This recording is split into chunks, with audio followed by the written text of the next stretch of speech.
አባት ልጁ ሲያጠፋ ይገስጸዋል፣ ይቆጣዋል፣ ይቆነጥጠዋል።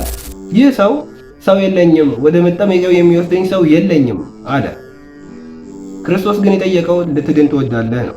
ያን የክፉ ቀን ያሳለፉ ወዳጆቻችንን ዛሬ በደስታችን ቀን መርሳት የለብንም።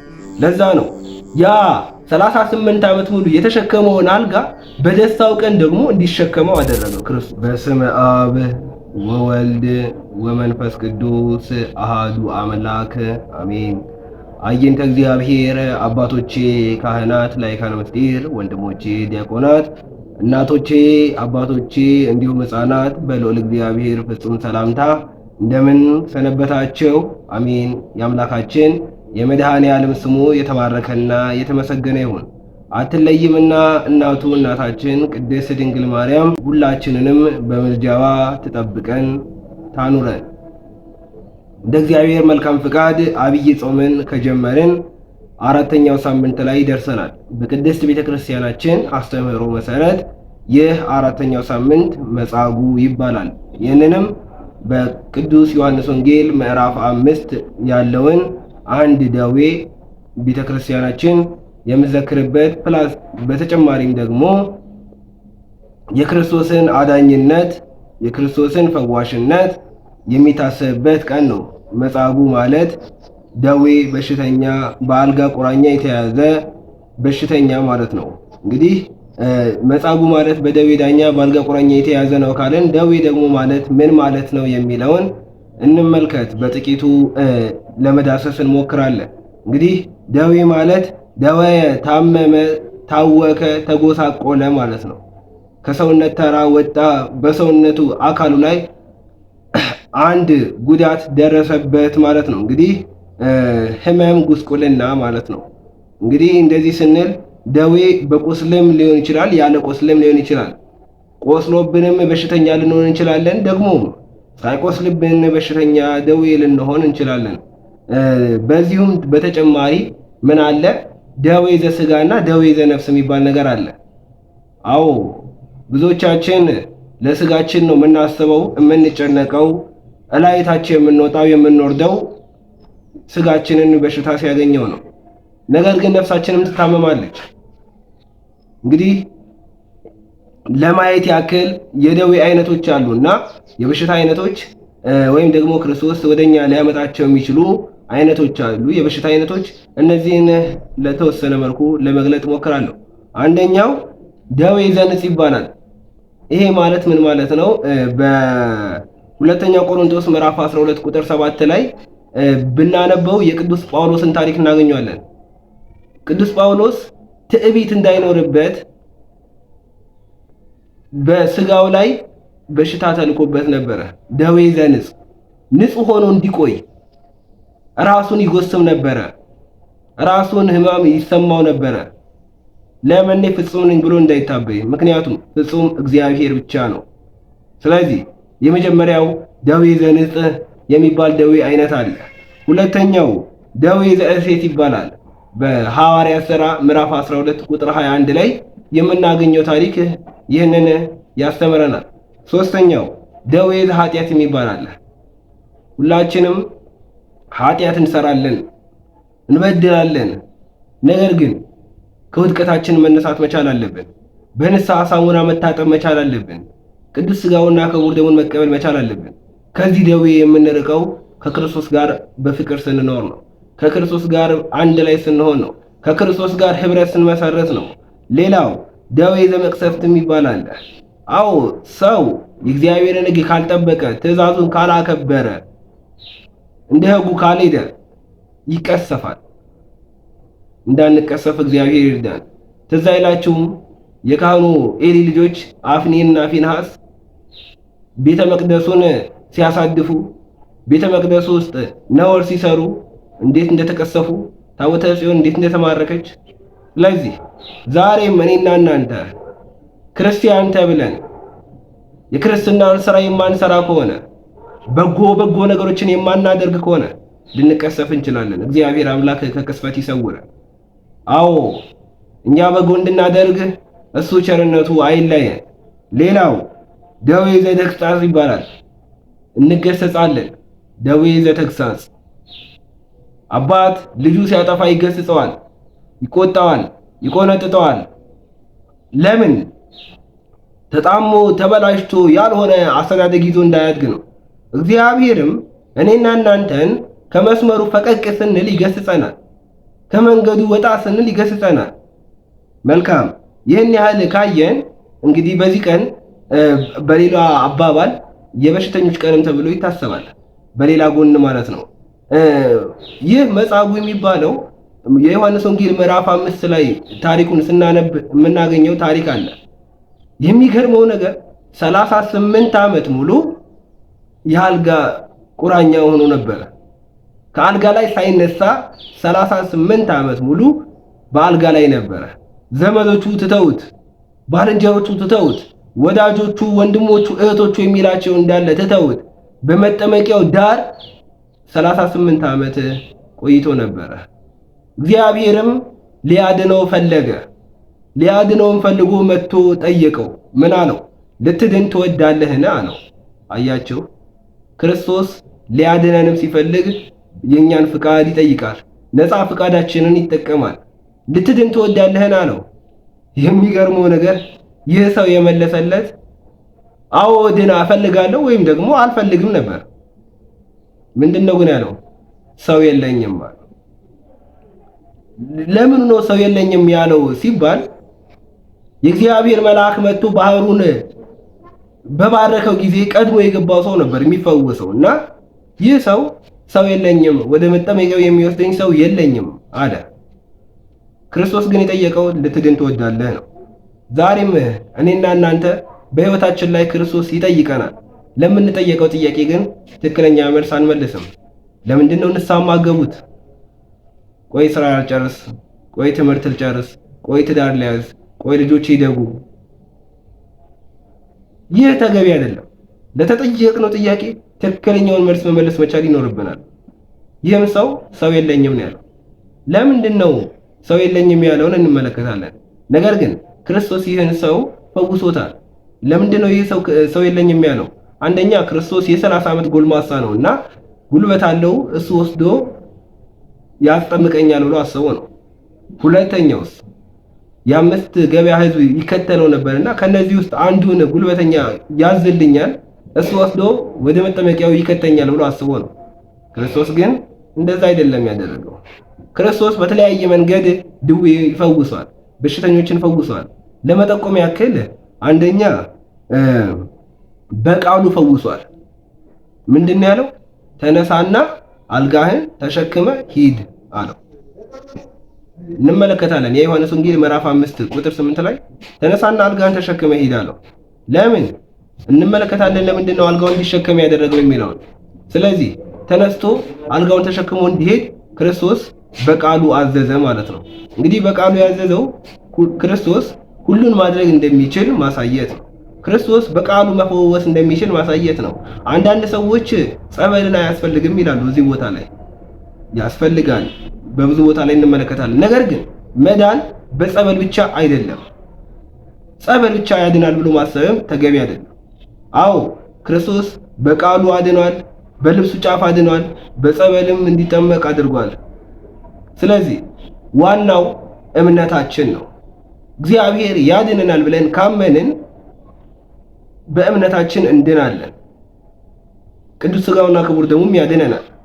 ብዙዎቻችን ግን የነፍሳችንን በሽታ ሳንሆን የሥጋችንን በሽታ እያየን ለሥጋችን ነው ላይታችን የምንለው። እግዚአብሔር አምላክ ለሁላችንም ልቦና ያድለን። እንግዲህ ክርስቶስ ለምንድን ነው አልጋህን ተሸክመ ሂድ ያለው የሚለውን በምናይበት ሰዓት ላይ በመጀመሪያ ውለታው እንዲማር ነው። ውለታ አዎ፣ ዛሬ እኔና እናንተ እዚህች ቦታ ላይ እንድንደርስ ስንት ሰዎች ውለታ ውለውልን ይሆን? እናትና አባት ጀምሮ፣ ጎረቤት ጀምሮ፣ ወንድም ይሆን፣ በሰንበት ትምህርት ቤት፣ በቤተ ክርስቲያን ካህናት አባቶች፣ ሊቃውንተ ቤተ ክርስቲያን፣ የንስሐ አባቶች ስንት ውለታ ውለውልን ይሆን? ስለዚህ ውለታችንን መርሳት መቻል የለብን። ያን የክፉ ቀን ያሳለፉ ወዳጆቻችንን ዛሬ በደስታችን ቀን መርሳት የለብንም። ለዛ ነው ያ 38 ዓመት ሙሉ የተሸከመውን አልጋ በደስታው ቀን ደግሞ እንዲሸከመው አደረገው ክርስቶስ። ምክንያቱም ውለታ አለበታ። 38 ዓመት እኮ ሰው ትቶት ነበር። ሰው ረስቶት ነበር። ሰው ችላ ብሎት ነበር። ችላ ያላለችው ያቺ አልጋ ነበረች። ስለዚህ ውለታህን እንዳትረሳ ብሎ ክርስቶስ አልጋውን ተሸክሞ እንዲሄድ ተነሳና አልጋህን ተሸከመ ሂድ አለው። ሌላው ያሳለፈውን የህመሙና የጭንቅ ወራቱን እንዳይረሳ ነው። አዎ አንዳንዶቻችን ተደረገልን ብለን ጸሎታችንን የምንተው ሰዎች አለን። በማቴዎስ ወንጌል ምዕራፍ 14 ላይ ምን የሚል ታሪክ አለ? ወደ መጨረሻ ቁጥር ላይ ክርስቶስ ህዝቡን አሰናብቶ ለብቻው ሊጸልይ ወደ ተራራ ወጣ ይላል። ለብቻው ሊጸልይ ማለቱ ምን ማለት ነው ብለው አባቶቻችን ሲተረጉሙ ተአምራት ተደረገለኝ ብላችሁ መላርሳችሁ ጸሎታችሁን አታቁሙ ለማለት አብነት ለመሆን ይላል። ስለዚህ ያ ያለፍንበትን የጭንቅ ቀን ማሰብ ተገቢ ነው። ከማን ጋር እንዳለፈን እንዴት እንዳለፈን ያሳለፈንን እግዚአብሔርን መርሳት ስለሌለብን አልጋህን ተሸክመ ሂዳለሁ። ዛሬ እኔና እናንተ በህይወታችን ላይ ብዙ የምንሸከማቸው አልጋዎች አሉ። አዎ ባለትዳር ከሆነን የሚስታችንን ጸባይ፣ የባላችንን ጸባይ፣ የልጆቻችንን ጸባይ፣ የጎረቤቶቻችንን ጸባይ፣ ተማሪም ከሆነ የክፍል ጓደኞቻችንን ጸባይ፣ ስራተኞችም ከሆነ የሥራ ባልደረቦቻችንን ጸባይ መሸከም መቻል አለብን። እነሱም የኛን ጸባይ ተሸክመው ነው እያኖሩን ያሉት እየኖርን ያለ ነው። አዎ በእርግጥ የሚያኖር እግዚአብሔር ነው። ነገር ግን በምድር ላይ ስንኖር ከሰው ጋር በፍቅር መኖር መቻል አለብን፣ ይገባናል። ሌላው ቀሪ ንብረትህን ያዝ ሲለው ነው። እንዳልኳችሁ ነው። ይህ ሰው የለውም ሰው የለኝም ብሏል በራሱ አፍ። እናት፣ አባት፣ ዘመድ፣ ወንድም፣ እህት፣ ጎረቤት ረስተውታል። ቀሪ ንብረቱ ቀሪ ሀብቱ አልጋው ነች። ስለዚህ ቀሪ ንብረትን ይዘህ ሂድ ሲለው ነው። የኔና የናንተስ ቀሪ ሀብታችን ምናችን ነው? ገንዘባችን ይሆን? ስልጣናችን፣ ዕውቀታችን፣ መልካችን፣ ውበታችን ሁሉም ረጋፊ ነው። የማያልፈው ቀሪ ሀብታችን እግዚአብሔር ነው። እግዚአብሔርን እንድንይዝ እሱ መልካም ፍቃዱ ይሆንልን። ሌላው ድህነቱ ፍጹማዊና ተአምራዊ መሆኑን ለማጠየቅ ነው። አዎ ክርስቶስ በተአምር ነው ያዳነው። እናም የዳነው ደግሞ ፍጹም ነው። እንዴት ከተባለ አንድ ሰው 38 ዓመት አልጋ ላይ የነበረ ሰው እንዴት የተኛበትን ብረት አልጋ ተሸክሞ ይይዘው ይሄዳል? ሰው ተቀምጦ እንኳን ሲነሳ ይከብደዋል ዕቃ ለመሸከም። 38 ዓመት ያልቆመ ሰውነት በተአምር ግን በፍጹም ድህነት ግን ያ የተሸከመችውን አልጋ ተሸክሞ እንዲሄድ ክርስቶስ ፈቅዶለታል። እኔና እናንተም በህይወታችን ላይ መሸከም ያለብን ብዙ የህይወት ውጣ ውረዶች አሉ። ነገር ግን እነዚህ ሸክሞች የምንችላቸው ከእግዚአብሔር ጋር ስንሆን ነው፣ ከክርስቶስ ጋር ስንሆን ነው። እንደሱ ቃል ስንኖር ሁሉን ነገር እንችላለን። ሌላው አደራዬን ተሸክመ ሂድ ሲለው ነው። አዎ አደራ አለብን። እኛው የማህተባችን አደራ አለብን። የክርስትናው አደራ አለብን። የክርስቶስን ወንጌል ለዓለም ማስፋፋት አደራ አለብን። ሁላችንም ሂዱ ነው የተባለው። በአሕዛብ ሁሉ ፊት ተናገሩ፣ መስክሩ። ስለዚህ የክርስቶስን አዳኝነት የክርስቶስን አምላክነት ለመመስከር የግድ ካህን፣ የግድ አገልጋይ፣ የግድ ዲያቆን፣ የግድ ሰባኪ መሆን የለብንም። ሰው ከሆነን ክርስትናው ከገባን ክርስቶስን ለዓለም ማሳወቅ ይገባናል። እንደ ቃሉ ደግሞ ልንኖር ይገባናል። ሌላው ክብርህንና ደስታህን ይዘህ ሂድ ሲለው ነው። አዎ ይቺ አልጋ ነች ያከበረችው። ይቺ አልጋ ላይ ሆኖ ነው ክብርን ያገኘው። ዛሬ ከነበርንበት የሥራ እድገት አንድ እድገት ስናገኝ፣ ከነበርንበት ትምህርት የተሻለ ውጤት ስናገኝ፣ ትላንትና ያሳለፍናቸውን ሌሊቶች የምንረሳ ሰዎች አንጠፋም። ይህ ግን ተገቢ አይደለም። መልካም ክርስቶስ ተነሳ አልጋን ተሸክመ ሂድ ካለ በኋላ ወደ ሰሊሆም መጠመቂያ ሄዳለሁ። ለምን እንዲጠመቅ አደረገው በሚለው ሰዓት ላይ መታዘዝን እንድንማር ነው። ክርስቶስ በቃል ይፈውሳል ተብለናል። ሁለተኛው ክርስቶስ በእጆቹ ይፈውሳል። አዎ ትዝ አይላችሁም? በማቴዎስ ወንጌል ምዕራፍ 9 ቁጥር 25 ላይ አይነ ስውሮችን ሲያበራ። ስለዚህ ክርስቶስ በእጁ ታምራትን ያደርጋል። ሶስተኛው በልብሱ ጫፍ ይፈውሳል። አዎ ያቺ 12 ዓመት ደም ሲፈሳት የነበረች ሴት በእምነት የልብሱን ጫፍ ብትነካ ደም ይቀጥላል ብላ አሰበች፣ ነካች፣ ደሟም ቀጠለ። አያችሁ ወገኖቼ፣ እኔና እናንተን የሚያድነን የጸበል ብዛት አይደለም። ካመንን ካመንን ጥቂቷም ትበቃናለች። በጥቂቱ ከታመንን እግዚአብሔር በብዙ ይምረናል። አንዳንድ ቦታ ላይ አስተውላችሁ ከሆነ ጸበል ቦታ ላይ፣ በነገራችን ላይ ጸበል ሲጀመር የምንጠመቀው ለስጋዊ ነገር ነው። ይህንን ማወቅ አለብን።